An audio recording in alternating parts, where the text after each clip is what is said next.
Dude, this thing is so sick with that little animation. The T72. Yeah. What is going on, guys? It's your boy Slagboo, and today, I don't know why the names just get weirder and weirder, but today we're going to be talking about the T72. A lot of people are asking me questions today on stream, so I figured I'd discuss it a little bit right here, right now. And then tomorrow, expect probably a jet video on one of the new jets. And then possibly a Centauro video, so we'll be rolling out dev content and talking about my experience, because I did play pretty much the entire dev server, testing, flying things, playing against people, playing by myself, looking at stat cards even though they don't really matter. And the T72, it's a big question, right? Like, why is the T72 here? Well, the simple answer is it is a filler. It wasn't needed. It doesn't serve a different purpose really than any of the other vehicles at top tier that Russia already has, right? The T-72, I'm speaking a little bit out of school. There is T-72s that Russian army does use, but mainly it was an export tank, I'm pretty sure.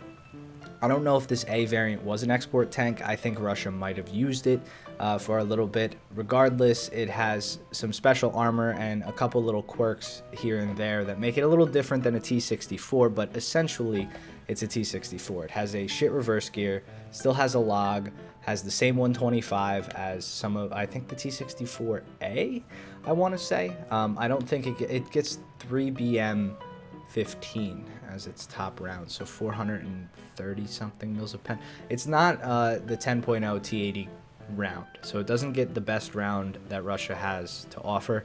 I don't think it gets ATGMs either. I could be wrong though, it might have ATGMs, because some of the stuff is different on the dev server here and there, but basically it's a T64. It has no reverse gear. It's pretty fast. I mean, it's decently maneuverable going forward, but other than that, it's not any quicker than a T-64. You can see here, backing up, it's got that same shit reverse.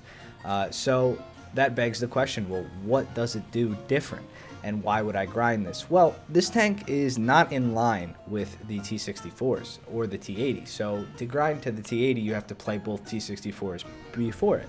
This is a standalone Tier 6 vehicle. It sits behind the T62M, but it's not in the line with the T62M. So I would assume that you can grind this after Tier 5 is done. Like, once all your Tier 5 vehicles are done and you can move on to Tier 6, I'm pretty sure you can grind this. So this might be your first vehicle in the Russian top tier scene, in Tier 6 scene, which is fine.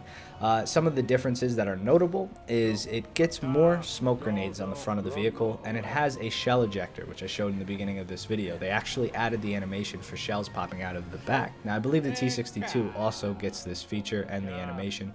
Hopefully they do this for more vehicles that actually had it, and they start adding these little intricacies, which is pretty cool. I think it's pretty cool in my opinion.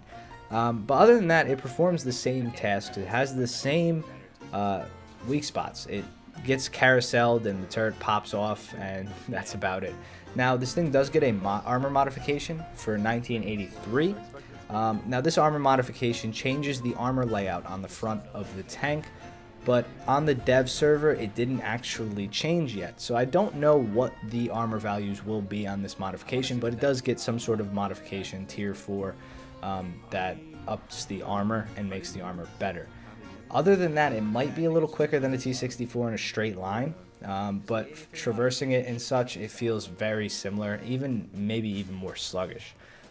So I think the only reason they added this vehicle is simply to allow people to play it before grinding T-64s or getting another backup tank. Now, I'll probably be running this with my T-80 just because, I don't know, I think a top tier lineup with a T-80, T-64B, V, and then a T-72 is probably like your best bet. It's a really solid lineup at top tier.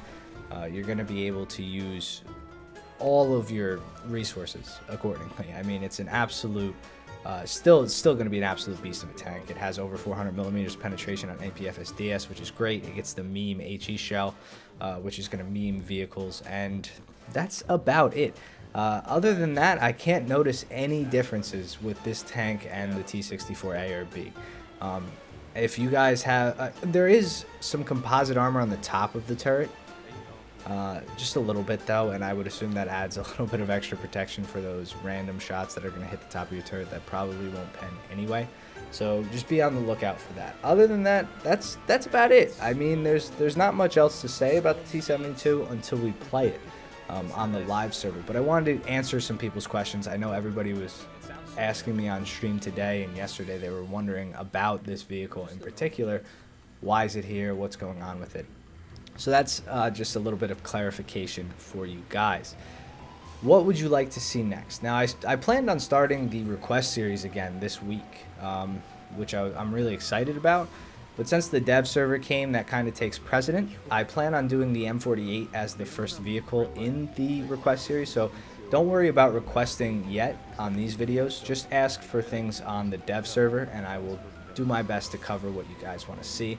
I think the Javelin requires a video pretty soon. Maybe I'll do that next as a plane because, you know, it's gotten the least publicity out of most of the vehicles here because of, you know, this notion that it's a really bad plane. I don't think it's a really bad plane. I just don't think it can compete with this, the MiG-19. Just take a look at how insane this plane. It is like I'm flying lateral when I'm flying vertical. It is absolutely insane how fast this dual engine afterburner setup makes this plane go. You can pretty much climb from the deck. If you're going 1000 kph, you can climb from the deck all the way to 8k if you pitch it up and go vertical, which is unheard of. These new planes are going to require a lot of playtime by me and everybody else alike to get really used to. So the only thing that I can tell you guys for sure about these planes is they're probably not finished. These dev server models probably aren't 100% done.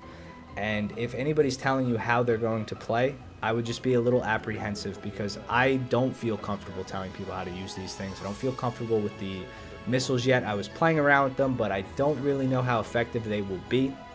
And I just urge you guys to be on the lookout for that. If anybody's telling you like this is how the MiG-19 is going to play, this is how the Super Saber is going to play, I would just take it with a grain of salt and understand that these vehicles will require a lot of time to understand the entire meta, because the speed in which they move around the map it almost feels double what the modern or the top tier jets are now.